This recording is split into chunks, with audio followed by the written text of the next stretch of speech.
Yo creo que el mercado no está tomándole el peso a lo que está haciendo Donald Trump. Yo creo que a 960 pesos, 970 pesos el dólar está alto. ¿Podría llegar a pasar que veamos poco retorno de largo plazo? Sí, pues tenemos valorizaciones grandes, tenemos mucha concentración en el mercado, entonces hay razones para eso.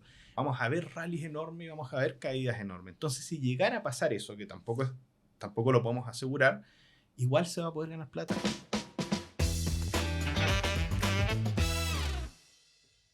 Hola, ¿cómo están? Bienvenidos a un nuevo capítulo del podcast Mente Inversionista, en donde hablamos del mundo del dinero, finanzas personales e inversiones. Y como siempre, tratamos de tener grandes invitados y en esta oportunidad nos acompaña Hugo Osorio, director y socio de Portfolio Capital, un multifamily. Ya. ¿Así es? Sí. Bien. Muy bien. Partimos entonces la Salió a la conversación. primera bien. Sí. Partimos la conversación, Hugo, entonces, y como a todos les preguntamos, ¿cómo ha sido toda esta carrera tuya ligado al mundo de las inversiones? Hagamos un breve resumen de tu currículum. Esa es la idea y como siempre les decimos a todos, ¿por qué llegaste a estar sentado acá? Que en definitiva es toda tu trayectoria.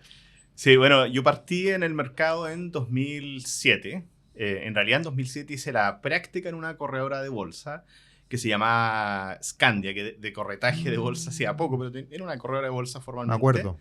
Y ahí estuve, bueno, partí en 2007 haciendo la práctica. Fue una práctica de estas un poco largas. Ya a comienzos de 2008 empecé a trabajar como analista. Inicialmente más en temas comerciales, más en temas no tan ligados a inversiones, pero ya rápidamente, yo diría segundo trimestre, ya estaba derechamente en estrategias de inversión. Y desde ese momento en adelante he estado siempre haciendo lo mismo. Quizá un poco fome para algunos, pero a mí me gusta esto. Y El análisis. Claro, analizando mercado, analizando carteras. Esa época fue súper difícil. Y bueno, y estuve en Scandia hasta que finalmente Cruz del Sur decidió comprar Scandia. Seguí en Cruz del Sur y luego Security, bueno, y siempre es lo mismo en estrategias de inversión. Y después Security compró a Cruz del Sur y ahí yo ya decidí partir. Estuve un año en Alcalá. Okay. Y después de eso volví a trabajar con el que había sido mi jefe en Cruz del Sur, Juan Pablo Orellana, en Falcom. Estuve en Falcom hasta el 2022, en que decidí renunciar. Y acá estoy. Empecé a hacer una carrera más independiente y hoy día soy, bueno, socio y director de inversiones en Portfolio Capital. Así que, pero siempre desde el 2008, yo diría el segundo trimestre del 2008, en temas de estrategias de inversión. Ingresaste al mercado laboral en una época muy compleja, crisis subprime. Claro, yo creo que, o sea, puede ser que no me hayan echado en esa época, solo porque era el más barato. El eslabón más barato. Claro. Nos recortaban mucho margen de echando. Claro, no Claro. tenía mucho sentido, pero no, efectivamente al comienzo me tocó, sobre todo en ese primer trimestre, segundo trimestre del 2008, participar en evaluación comercial. Y era súper complicado porque había que evaluar a los ejecutivos de inversión. Y eso es súper comercial. Hoy día ya soy más viejo, en esa época era súper joven, entonces como que quizás no lo dimensionaba tanto, pero hoy día lo pienso y digo, en realidad, que un gallo de 25 años haya estado evaluando si yo hice bien el trabajo o no, y eso haya resultado en que me echen. O sea, me pongo en los pantalones de ellos y digo, en realidad, súper como rudo. Uh-huh. Y me tocó hacer eso en los primeros 2 trimestres, que fue bien complicado, yo diría, pero bueno, era parte como de las cosas que yo creo que hoy día me quedan como aprendizaje. Uh-huh. Oye, Hugo, ¿y estudiaste ingeniería comercial? No, yo soy ingeniero civil industrial eléctrico. De hecho, inicialmente iba a ser solo eléctrico, no industrial. Terminé siendo industrial y ahora hago cosas como más relacionadas con economía. Me alejé completamente de la electrónica y terminé haciendo ¿Y eso mercado financiero. fue fortuito porque encontraste una primera pega en este mundo? ¿O fue que lo decidiste entre medio de la carrera? Lo decidí. O sea, mi idea de partir haciendo la práctica en una corredora de bolsa era quedarme ahí. Ah, ya. Así que... O sea, dentro de la carrera te diste cuenta que la cosa iba para ese lado más financiero. La verdad es que me interesaba el tema del mercado desde una... Quizá era una locura porque era muy chico, pero como desde la perspectiva más teórica del mercado. En ingeniería no hay muchos cursos de finanzas, tampoco me especialicé yo en ese mundo, me especialicé derechamente en los temas de eléctrica, hizo mucho más cursos de eléctrica. Bueno, no sé cómo estará hoy día la carrera, pero yo estudié en la Católica y había como estaba la posibilidad de básicamente tomar más cursos de un ámbito o de otro. Yo no tomé tantos cursos de industrial, tomé la mayoría de los cursos de eléctrica, hice la mayoría de los laboratorios. En realidad yo nunca pensé en terminar en esto, pero me interesaba, y me interesaba desde una perspectiva más teórica, es como entender qué es lo que pasa. Me gustaba también la política, entonces economía, política me parecía atractivo, y en algún momento pensé en ir a estudiar afuera algo relacionado o con economía o derechamente con finanzas. Finalmente no lo hice, pero llegué más bien por... No fue fortuito, lo busqué. Ya, perfecto. Esa es la verdad. Perfecto. Y aterrizando en tu posición actual, estás en un multifamily. Sería bueno explicar para todos los que nos ven, estaba buscando la cámara, me perdí, ¿qué es lo que es un multifamily? Que se habla mucho de los multifamily. De hecho, hay multifamily inmobiliarios y hay multifamily en inversiones. Sí, de hecho. Cuéntanos lo que es un multifamily en este caso. Sí, a mí para ser bien sincero, no me gusta tanto la palabra multifamily, porque se ha ido desnaturalizando en el tiempo. O sea, se ha ido utilizando de manera tan masiva que hoy día no se entiende qué es realmente un multifamily. Pero en teoría, cuando tú tienes mucho dinero, digamos billions, tienes suficiente dinero para básicamente contratar personal para que te administre el patrimonio, digamos, Claro, de manera profesional. Bueno, pero hay veces hay familias que no tienen tanto dinero como para poder armar toda una estructura.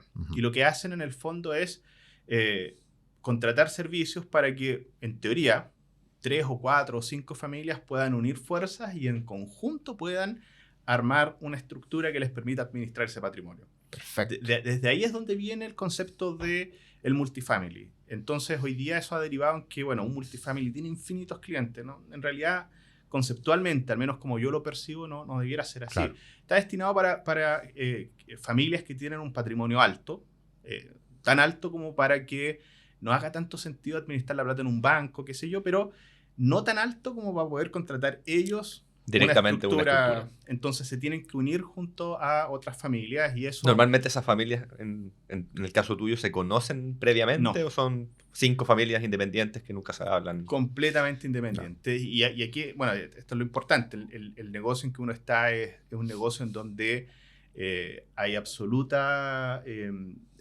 como reserva de quiénes son las personas que hay detrás. Podrían ser hermanos y no saber que trabajan con uno. Y la idea en realidad no es que ellos se organicen. Uno en el fondo lo que hace es armar la estructura y darle la posibilidad a aquellas familias que ya tienen patrimonios suficientemente altos para que en el fondo se puedan unir a trabajar con uno. Y quizás la gran diferencia entre un multifamily y una banca privada es que al final hay un nivel un poco mayor de personalización, porque en el fondo, si ustedes piensan, ¿qué es lo que haría una familia si tuviera una estructura aguas abajo, contratada por ellos? Tendrían una suerte como de empleados trabajando literalmente para la familia. Uno de alguna manera se dispone para que la familia lo vea a uno como si fuera un gerente de inversiones de su patrimonio. Así que es una relación un poco más cercana, que en el fondo involucra más tiempo, más preocupación. Es un poco más intensivo el trabajo ahí. Perfecto. Oye, tremenda explicación. Quedó muy clarísimo. Así que, pasando a lo que haces en el día a día, ¿cuál es tu pega? ¿En qué estás hoy? ¿Qué es lo que dedicas el 80% de tu día de trabajo? Yo diría, mira, me atrevería a decir por lo menos 50% del tiempo es revisar carteras. Okay. Tenemos pocos clientes y estamos bien encima de las carteras, así que en el fondo esto es una mezcla entre revisar cartera y saber qué hacer, evaluar riesgos. Ahí estamos cerrando agosto y lo que hacemos es revisar, qué pasaría si, por ejemplo, el dólar se cayera, no sé, hasta 900 pesos, el S&P terminara en 7.000 puntos o terminara en 6.000 puntos, cómo le pegaría a las carteras, y uno ya empieza a evaluar cómo van a ser los resultados. Entonces, en el fondo estamos tomando decisiones, así que es una mezcla entre revisar cartera y tomar decisiones, y por eso el otro 50% al final es leer, hacer análisis. Nosotros tenemos una suerte de research propio. No es que hagamos nada de venta de research, no le vendemos esto a nadie, pero no somos un sell site. Pero las decisiones las tomamos nosotros. Entonces, pasa muchas veces que, no sé, Goldman Sachs opina algo, JP Morgan opina algo, y todos los bancos tienen a alguien para opinar algo, ¿no es cierto? nosotros opinamos las cosas que en el fondo van a las carteras. Porque al final del día el cliente nos hace responsable a nosotros de los resultados. Entonces no es como que uno pueda decir es que JP Morgan y Goldman Sachs opinaban esto, entonces en realidad no tomamos una mala decisión. No, la decisión la tomamos nosotros, la conversamos con las familias, así que al final es medio monótono esto, pero bueno, ustedes están en el mercado es cero monótono. Claro. Entonces uno está todo el día evaluando cosas, pero todos los días aparecen nuevas cosas. Así que dentro de todo es entretenido, a mí me gusta lo que hago. Buenísimo. ¿Alguna pregunta? Sí, pero dale, tenías algo para no romper el hilo. Ahora, ese research que uno hace, nosotros también lo hacemos. Nosotros hacemos básicamente la misma pega, que es reunir mucha información, leer todos los informes, estar encima de lo que está pasando en el día a día y armarnos de una opinión. Y uno generalmente tiene sus favoritos, tiene los comunicados, los informes de research de algunas empresas. ¿Qué es lo que tú principalmente miras? ¿Cuáles son tus referentes? ¿Qué es lo que estás mirando en el día a día para hacer tu análisis? Mira, yo miro harto cosas internacionales, no tanto local. Sí, claro. De hecho, me atrevería a decir de que mis preocupaciones siempre están afuera, no tanto en Chile.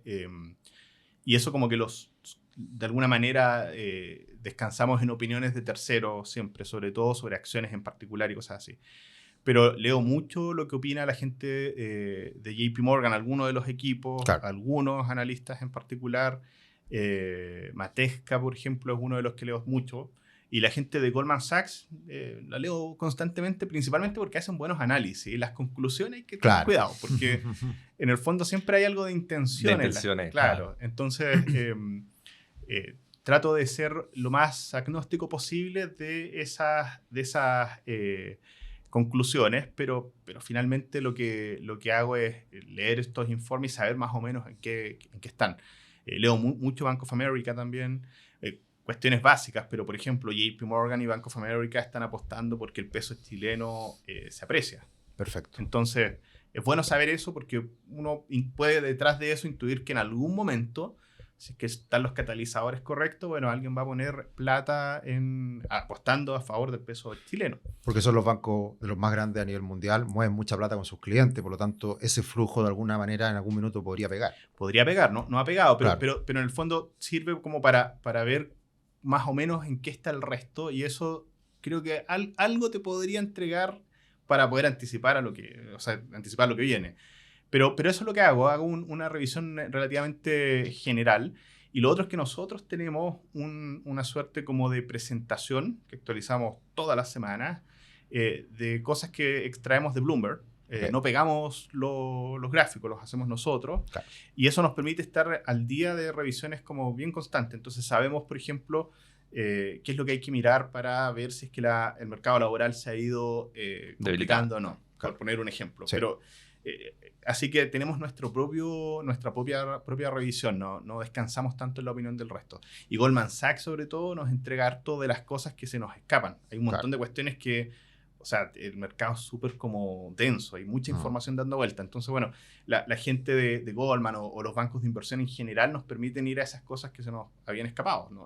Quizás la gente no sabe, pero, no sé, por el 9 de septiembre, el BLS en Estados Unidos va a revisar la encuesta Establishment, entonces va a revisar todos los non-farm payrolls de los últimos 12 meses. Okay. Que es un detalle que quizás no está en el radar hoy día, va a estar en la misma semana en que suceda eso. Bueno, nosotros ya sabemos con anticipación. Claro. Y va a ser importante porque puede generar varios cambios en cómo se ha estado midiendo hasta ahora el empleo. Claro, así que bueno, eso es principalmente. No tengo un favorito, me gustaría decirte, leo mucho a algunos estrategas clásicos como Perecín, de BCA, que está muy negativo, desde mucho tiempo negativo. Leo lo que dice Chen Zhao, que a la gente le encanta, a mí no me gusta mucho, pero lo leo para saber en qué está y qué sé yo. Y bueno, los clásicos que uno en el fondo siempre ve, a Bill Gross de PIMCO, que saben mucho de Treasuries. Hoy estamos hablando de algo que me encanta hacer el siguiente punto. Porque estaba hablando de personas que nosotros también seguimos, que son los capos a nivel mundial en conocimiento y con equipos de research enormes que les pagan miles y miles de dólares, millones de dólares probablemente algunos de estos cracks. Y pasan hartas cosas. Lo primero es que, ¿cómo es posible que en redes sociales hoy en día la gente escuche a alguien y diga a alguien una recomendación y tome una decisión a partir de algo así, tan simplista. Cuando hay todo un conocimiento detrás que, a pesar de ese conocimiento, igual es difícil de descifrar lo que va a pasar en el futuro. Claro. Primer punto. Y segundo, en estas casas de estudio o bancos también hay opiniones contrapuestas. Y lo que a mí siempre me gusta destacar es que uno como analista no se tiene que quedar con la sugerencia de me voy corto, me voy largo en el dólar, sino que es cómo es la matriz de análisis que te permite reforzar esa idea. Y tocaste tú ese punto, por eso lo traigo a colación, de que hay opiniones, hay algunos que sigue más, a uno le cree más, te gusta menos, pero tú te armas tu opinión y en definitiva uno como analista, uno como asesor y también el cliente, al final todos tomamos las decisiones con nuestra propia responsabilidad. Entonces, súper buenos puntos los que acabas de tocar, porque también son los mismos que seguimos nosotros. Es información muy valiosa. Nosotros también tratamos de compartir estas cosas detallitos, porque también es muy denso, es muy latero. Veo tus videos a veces, sí. Sí. Y yo creo que ahí está la pega nuestra, y que por eso también te conocimos, nos acercamos a ti, porque tú también tratas de hacer esta pega de informar, el LinkedIn en este caso, y de transmitir esta idea quizás de una manera más simplificada, que tiene mucho valor eso. Claro, bueno, y tú diste en el clavo en algo, y es que finalmente hay que evitar, o sea, esto va a sonar quizás no del todo correcto, pero en el fondo uno cree que porque hay alguien sentado en Nueva York analizando información, esa información per se es mucho más valiosa que la información que puede entregar un analista en Zimbabue. Uh-huh. Y no es así. Al final, la premisa detrás de todo esto es que uno no puede anticiparse al mercado como a uno le gustaría. O sea, nosotros no trabajamos tratando como de decir la cosa va para allá, la cosa va para acá. O sea, no es un negocio de tomar decisiones especulando hacia dónde va el tema. Es un negocio de tomar decisiones inteligentes para las carteras de nuestros clientes. Y por lo tanto, en el fondo, uno tiene más información que el resto, entonces uno puede acotar más o menos el rango en donde más o menos van a ir las cosas, pero finalmente es imposible saber exactamente lo que va a pasar. O sea, anticipar el futuro yo creo que es una cuestión que no se puede hacer. Entonces, si tú no puedes anticipar el futuro, yo no puedo, nadie puede, la pregunta es ¿por qué alguien sentado en Nueva York sí va a poder? Entonces, si uno entiende eso, se da cuenta que en realidad este negocio no es un negocio en donde la voz de alguien tenga más peso. Entonces, al final lo que hago yo es escuchar mucho de lo que opinan todos y lo pienso un poco en el contexto de un comité de inversiones. O sea, obviamente no está Berecín ni Chenzao ahí discutiendo, pero en el fondo uno sabe lo que hubiesen opinado, claro, y en función de eso uno lo mete en la juguera y arma un proceso, exacto, en base a esa información. Y ya que hicimos ese punto de no sabemos el futuro, tratemos de predecir el futuro. Hablemos de la actualidad, hablemos de lo que están mirando. No predecir, sino que ver el termostato, claro, cómo se está moviendo. ¿Qué están mirando? ¿Qué Yo creo que eso es clave, porque al final la pega uno de analista es entender cómo están moviéndose las piezas, y algo que tú haces recurrentemente, como dijiste en la semana, es oye, ¿cómo me afecta mi cartera que el S&P se vaya a 7.000, a 6.200, a 5.800? Que son escenarios base, y en relación al termostato es quizás igual uno puede asignar una probabilidad un poco más alta al de 8.000 puntos, que quizás muy baja, versus quizás más o menos estático, que es quizás lo más probable, y quizás ya 4.000 tampoco está probable. Uno puede finalmente con el termostato de hoy día darle un poquito de probabilidades de cómo en cierto sentido se podría mover una cartera u otra y cómo me afectaría finalmente en el portafolio en el día a día y qué riesgos quiero tomar, ¿no? Claro, sí, o sea, yo digo ya, no se puede predecir el futuro, pero igual uno trata en el fondo de hacer apuestas inteligentes, y claro, esas apuestas, mira, quizás no es el mejor ejemplo, pero yo lo veo así. Esto es como que se metió un ratón en la casa. Entonces, en el fondo tú no sabes dónde está ese ratón. La gente de la calle, como no está involucrada en el mercado financiero, piensa que la casa es enorme y es como adivinar nomás. Entonces, si tú le preguntas a la señora Juanita en la calle cuánto va a crecer Estados Unidos, la señora Juanita lo más probable es que diga 10%. Uh-huh. Nosotros sabemos que 10% no es, pero es porque sabemos que los órdenes de magnitud no corresponden. Entonces, ¿qué es lo que uno hace cuando en el fondo tiene mucha información? Va acotando, es como cerrar puertas de la casa y uno sabe que en realidad el ratón tiene que estar por acá o por allá, pero uno descarta que se vaya a ir para un lado o para otro. Claro. Para y al mismo tiempo escucháis algunos ruidos y empezáis a... Claro, vaya acotando y lo vais encerrando de cierta manera. Y vais acotando la información. Claro. Muy buena analogía. Y bueno, y hay gente que dice, yo pude predecir este evento. Sí, hay una cuota de suerte. Es como que uno hace todo el análisis y dice, mira, me parece que está en el dormitorio principal y podría estar ahí abajo de la cama. Uno va, lo ve y está ahí debajo de la cama. Entonces, claro, esta persona aparece en el diario y es como predijo la crisis financiera global y qué sé yo. Y probablemente hizo un análisis tremendo, pero reconozcamos una cosa también, es que hubo algo de suerte. La gente que, por ejemplo, estaba prediciendo la recesión reciente, yo creo que el análisis que hizo esa gente era un análisis que miraba hacia atrás, era el correcto. ¿Pero hubo recesión? No hubo recesión. ¿Y por qué no hubo recesión? Porque la inteligencia artificial jugó un papel importante al expandir las condiciones financieras, pero además yo creo que lo que terminó pasando es que sucedió esto de que se abrieron las puertas la entrada a Estados Unidos, entró infinita gente, y hay un cuento súper técnico que no sé si es apropiado para esta conversación, pero que en el fondo explicó que habiendo un mercado laboral tan estrecho, ese mercado laboral se desestrechara a propósito de que mucha gente fue ocupando los puestos de trabajo. Y eso provocó, eso yo creo que fue lo que explica en buena medida el soft landing. Si alguien me dice, bueno, en 2022, a comienzos del 2022, ¿era anticipable que algo así iba a suceder? Yo digo, al tiro, es imposible. Por lo tanto, quienes predijeron este evento macroeconómico, que fue el soft landing, probablemente lo hicieron, pero no por las razones correctas. Porque, bueno, así sucede esto. Entonces, claro, al final lo que uno hace es acotar.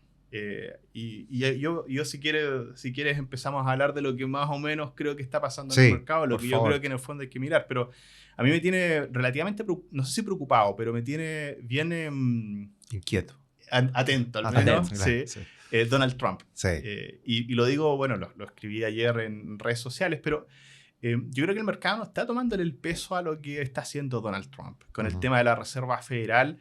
Y aquí no tiene solo que ver con que la inflación vaya a subir y vaya a generar el impacto que en general uno como que anticipa. Es con las consecuencias que podría haber de largo plazo. Porque en 2010, uno de los de las apuestas más grandes que al menos he hecho yo personalmente y que he transmitido constantemente para los portafolios de inversiones, que había que invertir en Estados Unidos y que el dólar internacional iba a subir.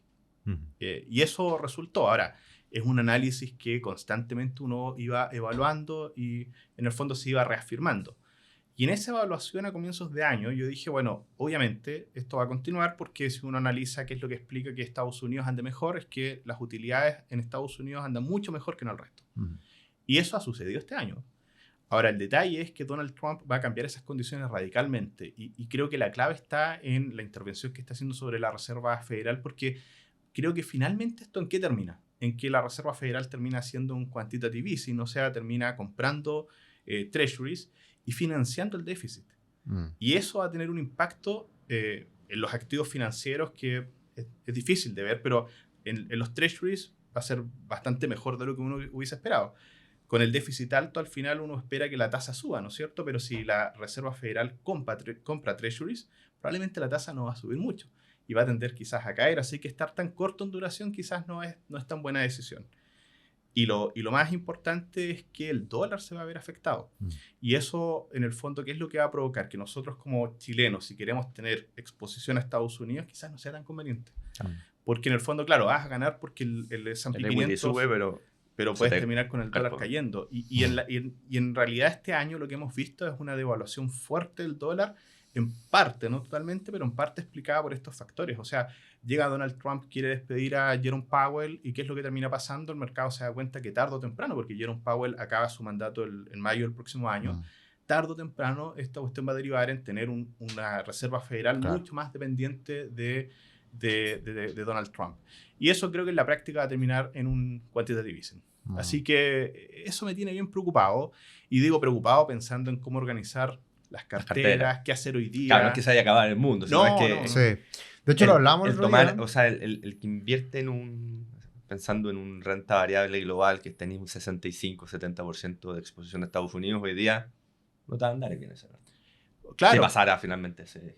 Claro, por factor dólar. Lo hablamos el otro día de que precisamente el factor Donald Trump, como ya lo conocemos, sabemos cómo se pone, va a hacer todo lo posible por lograr lo que él busca. Y por lo tanto, esa es una fuerza muy importante de aquí a los próximos 3 años. Y ahí hay que ver cuáles son las consecuencias de eso que busca. Y probablemente sea seguir manteniendo la economía fuerte, debilitar al dólar porque les conviene también a la economía norteamericana. Y en función de esa lógica y de que Trump de una u otra manera se la ingenia para lograr ciertas cosas, claro, ahí es donde uno va tomando ciertas posturas y tiene mucho sentido quizás ir contracorriente, porque también si hoy día nosotros le decimos a la gente que Estados Unidos quizás no va a andar muy bien o va a andar bien, pero el dólar se va a debilitar. No es que vaya a andar mal, sino claro, que el dólar te va a jugar un mal. Claro, pero ¿cómo se anda mal y el dólar cae peor? ¿Cómo explicar a la gente que ha visto que en los últimos años lo único que ha hecho el dólar en Chile, además por factores internos, el dólar ha subido? ¿Cómo hacer entender a veces a la gente de salirse de esa lógica que en general el ser humano las tenemos, que es la memoria a corto plazo y cómo ha sido una tendencia reciente? Claro, y de hecho, si lo piensan bien, hoy día el dólar está a 970 pesos. Claro, y sigue estando alto. El año pasado terminó en 992 pesos y todo el mundo decía, bueno, va a seguir subiendo de 1.000 pesos y qué sé yo. No sé, yo creo que a 960 pesos, 970 pesos el dólar está alto. O sea, ¿cuántas veces lo han visto mucho más alto que esto? Muy pocas veces. Pero haciendo una comparativa global, no es que el dólar esté... O sea, recién se ve una depreciación importante contra quizás monedas más estables. Pero si uno hace la comparativa contra las emergentes, sigue súper fortalecido. Claro, sí. O sea, no es solamente Chile, que muchas veces uno piensa, no, es que Chile está mal. O tú te vayas a Sudáfrica, te vayas a los países asiáticos. O sea, buen punto. Te vayas acá a los países latinoamericanos. A Brasil. A Brasil, claro, México. Entonces, de hecho, Chile particularmente contra otros países comparables está menos debilitado. O sea, el tipo de cambio real que siempre mira el Banco Central no está tan... ¿cierto? Depreciado versus otros países comparables. Claro, sí. O sea, mira, y esto yo creo que nos lleva a otra dimensión de los problemas, y es que toda la gente compara esta situación que podemos eventualmente vivir, ¿no? No sabemos realmente qué hay detrás de las intenciones de Donald Trump. Yo creo que está eso de controlar la curva y básicamente comprar treasuries, porque uno de sus asesores financieros, o sea, asesores económicos, el jefe como económico de la Casa Blanca escribió un paper en el 2009 sobre cómo enfrentar el déficit y hablaba de esto, de licuar la deuda con inflación y veía básicamente como el principal problema para lograr eso que la Reserva Federal en el fondo tenía un mandato. Entonces, y veo después a Donald Trump haciendo estas cosas, bueno, hace sentido. A pesar de eso, no sabemos si la cosa va para allá. Pero puede terminar en eso, o sea, como daño colateral, no por efectos de algo intencional, simplemente porque resultó eso. Y si eso pasa, bueno, la pregunta es qué pasa con la renta variable, porque en principio la renta fija sabemos que cuando hay quantitative easing, lo vivimos a partir de la crisis financiera, la tasa del bono del tesoro terminó desplomándose hasta un mínimo que llegó en 2020, en marzo, como de 0,5%. Sí. 0,5% entregaba nominalmente un bono a 10 años en Estados Unidos en marzo del 2020. O sea, eso es cero. Claro. Por lo tanto, ¿por qué ahora va a ser distinto? Si efectivamente llega a haber un quantitative easing o que para quienes no saben lo que es un quantitative easing, es básicamente que la Reserva Federal termina a través de estos programas de compra de bonos, comprando todas las emisiones nuevas de bonos que hay, y bueno, eso en el fondo genera demanda en la curva y hace que las tasas caigan. Si eso pasa, la pregunta es ¿qué pasa con la renta variable? Yo no estoy tan seguro que se vaya a repetir exactamente lo que sucedió en los años 70. En los años 70, si ustedes yo no trabajaba en esa época, yo ni siquiera existía, pero conozco algo de historia, y entre el año 66 y el año 81 los precios del S&P 500 prácticamente no se movieron. O sea, se movieron mucho. Muchísimo. Pero se quedaron igual. Pero no ganaste un peso. Total Return sí se ganó, porque los dividendos fueron grandes, era también otra época, entonces también los dividendos eran mucho más grandes. El dividend yield hoy día del S&P 500 es como un 1 o 2. O sea, nada. Pero se ganó en términos totales, digamos, pero el precio del S&P 500 se mantuvo más de una década congelado, con volatilidades enormes, 60% de rally, 40% de caída y cosas así, de manera reiterada. ¿Podríamos entrar en algo de ese estilo? Yo no lo descarto. Y no lo descarto porque si algo puede terminar pasando... Ya lleva. O sea, si uno saca el S&P afectado por las 7 magníficas, y uno saca el equal weight, por ejemplo, ya lleváis 4 años en cero casi. Sí, prácticamente sin o sea, si tomáis desde el 2021 a la fecha, ya hay como un 2022, perdón, que es el pic de antes de que empezaran a subir las tasas fuertes, y hay un 14%, Claro, o sea, un 4% anual, exacto. Sí, que es es la tasa de 10 años. todo se explica, todo el buen retorno en el Mm. margen se explica por muy pocas compañías. Exacto. Pero miren, no quiero transmitir nada negativo, no quiero Sí, decir sí. que no. Es como hacer como una autopsia a lo que Claro. está pasando hoy día. en plan. Pensando que qué podría llegar a pasar. Mm.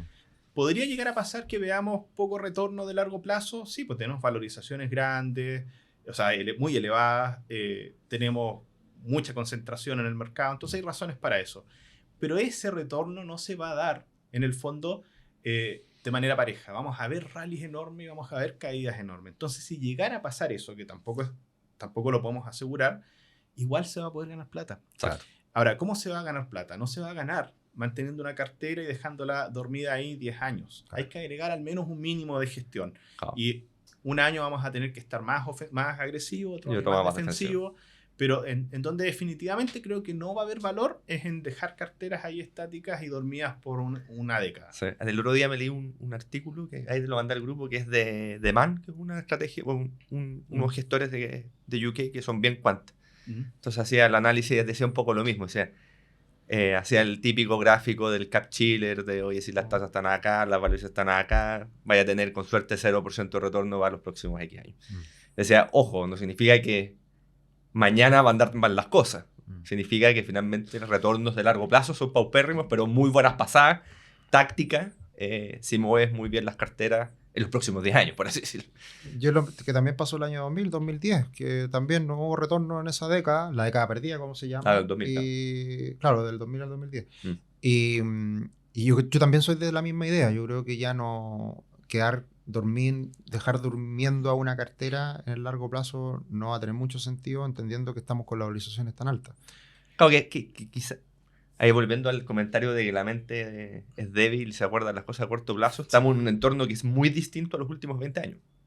Que estábamos Sí. acostumbrados post crisis subprime, tasas ultra bajas, inflación súper controlada y a la baja, con deflación a nivel global, con Japón también deflación, China agarrando mucho vuelo, con una suerte de dinamismo global súper fuerte. Hoy día no estamos en ese entorno. Y Es a- totalmente distinto. y a Estamos pesar- y a pesar rompiendo de ese eso- dinamismo, de hecho.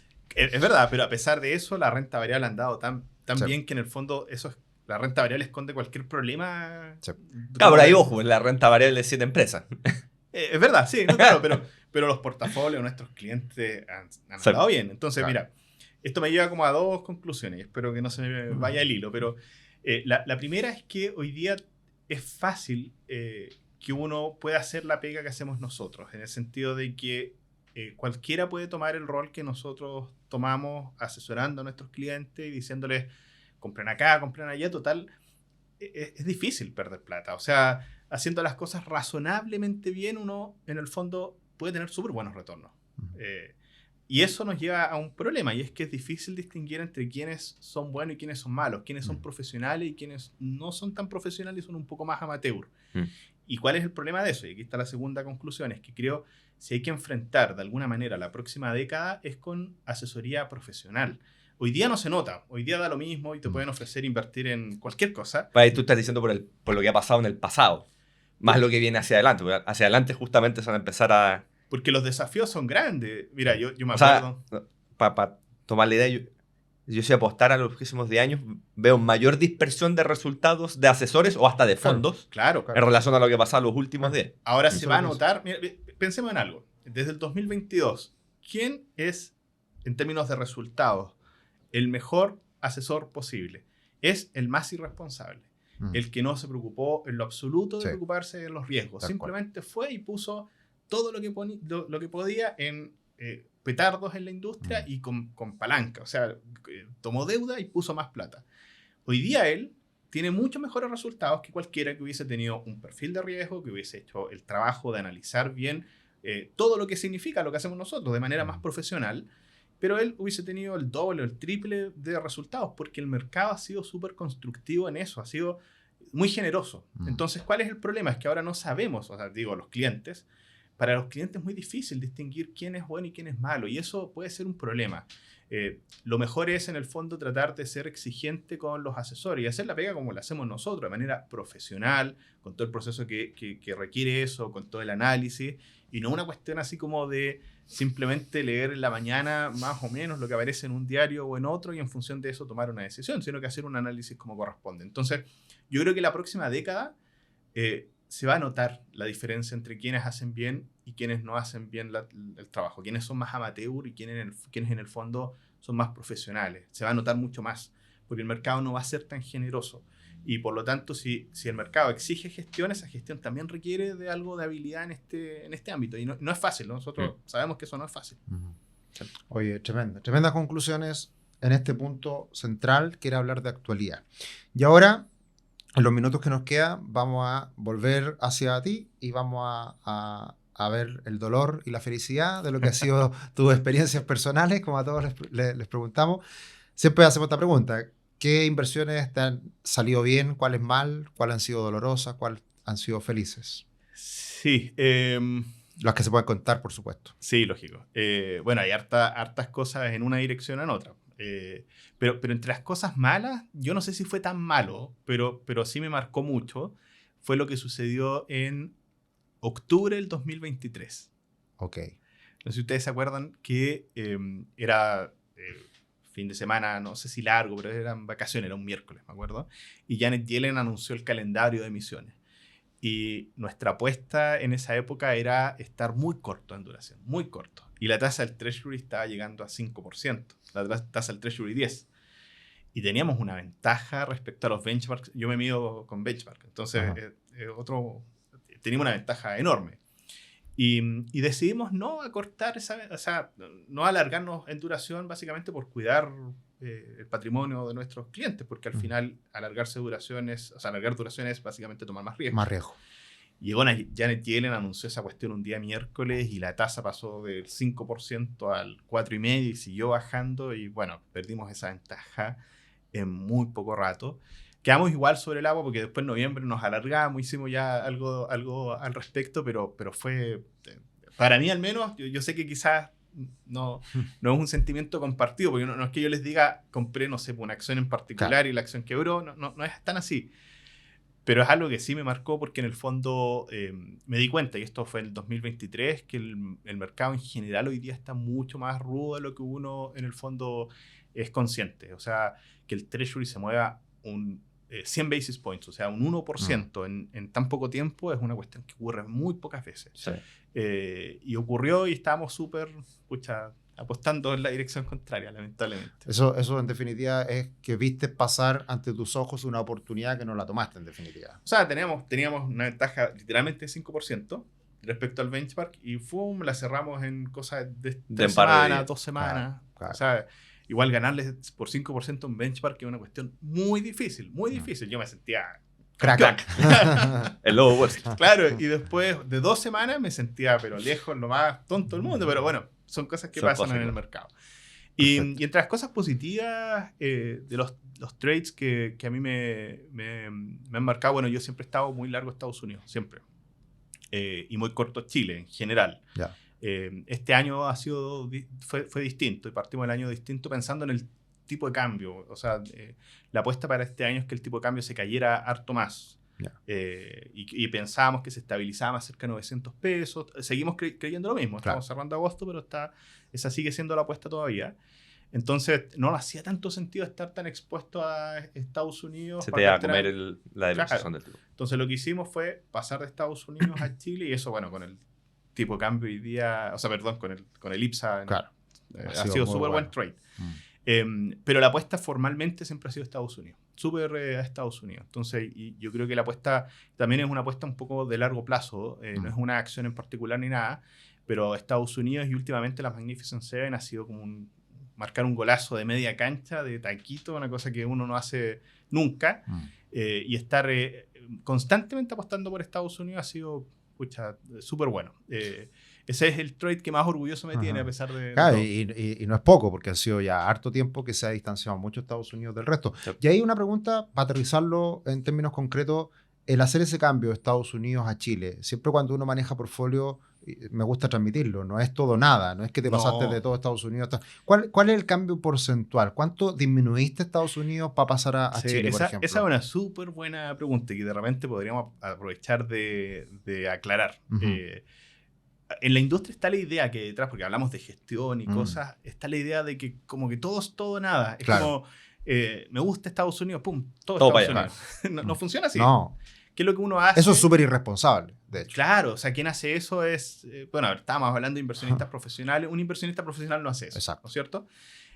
Normalmente lo que hacemos nosotros es manejar, obviamente, perfiles, ¿no Claro. es cierto? Que medimos en función de la tolerancia al riesgo. Entonces, ¿qué es lo que ha ido pasando en el tiempo? La renta fija internacional. Mis carteras son más bien, o sea, en su mayoría son más bien internacionales, y la renta fija internacional está tan volátil que en el fondo una cartera conservadora hoy día es más riesgosa que una cartera agresiva del pasado, digamos. Entonces, ¿qué es lo que estamos haciendo? Es decidiendo en función de cuál es el riesgo tolerable. Y tenemos métricas para eso, y hay un ejercicio súper simple para saber cuánto se tolera. Y dicho eso, lo que hacemos es mantener un rango de inversión en torno a ese perfil. Entonces, el rango típico es más o menos 10. Entonces, si por ejemplo, 30% era más o menos el perfil que te correspondía en renta variable, nosotros nos podemos mover entre 20 y 40% Perfecto. de renta variable. Y en el caso de Estados Unidos, por ejemplo, del benchmark normalmente nos podemos mover un poco más. Ahí hay más discrecionalidad. Hay mercados en donde podemos no estar. Japón, por ejemplo, por harto tiempo yo no he tenido nada de Japón, porque al final, no sé cuál es la experiencia de ustedes, pero ganar plata en Japón es súper difícil. Pero moneda muchas veces. Claro, y Sí, hay la que ir moneda con bien volátil. hedge, al final, mira, y si vas con hedge es como ir apalancado, entonces es re complicado. Pero lo que les quería decir en el fondo es bueno aclarar ese punto, que esto no es todo o nada. O sea, cuando yo he dicho en redes sociales o cuando le doy recomendaciones a alguien respecto a qué hacer en su portafolio, siempre es en un entorno súper ordenado, que cumpla con la política de inversión.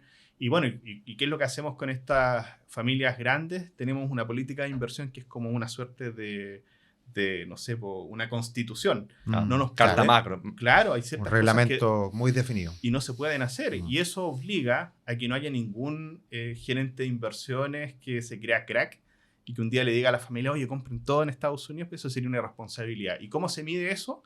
Bueno, la política de inversión lo regula. Perfecto.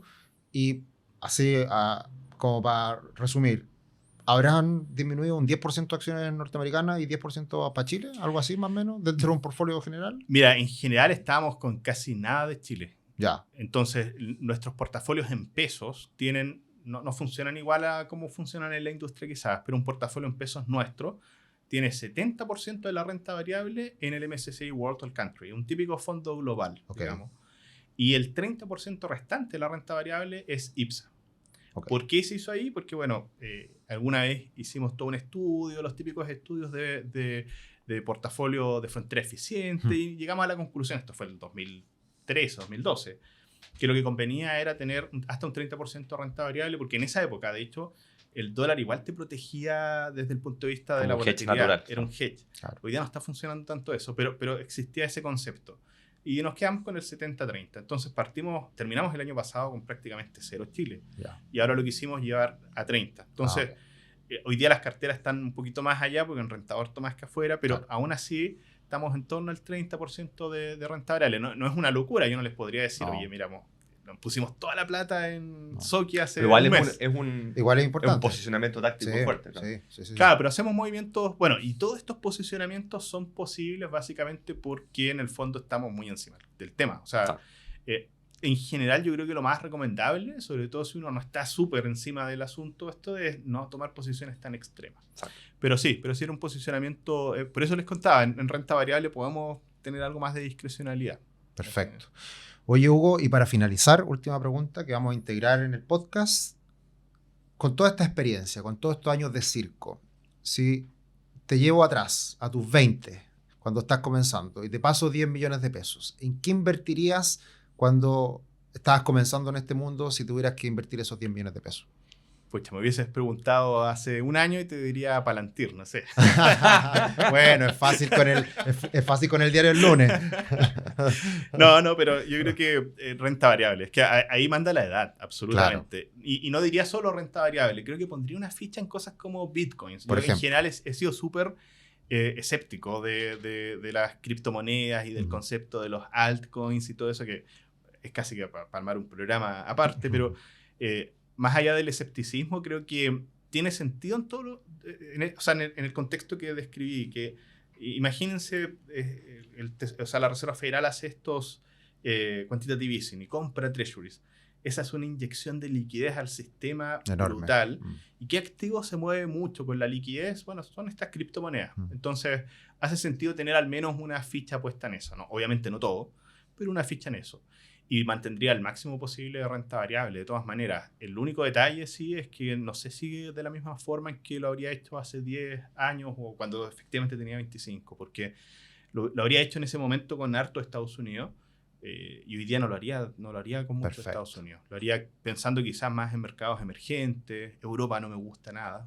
No hay manera que me convenzan de que Europa... pero más a mercados alternativos.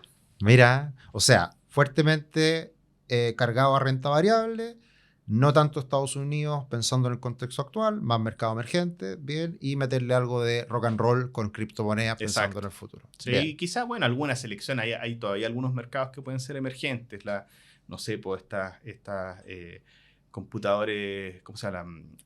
La computación quant, hay algunas acciones que están, cuántica, perdón, que están apostando ese tipo de cosas, hay otras tecnologías emergentes, buscar algo de ese estilo. Temáticas más que... Claro. Cosas, pero son fichas al final del día. Yo creo que...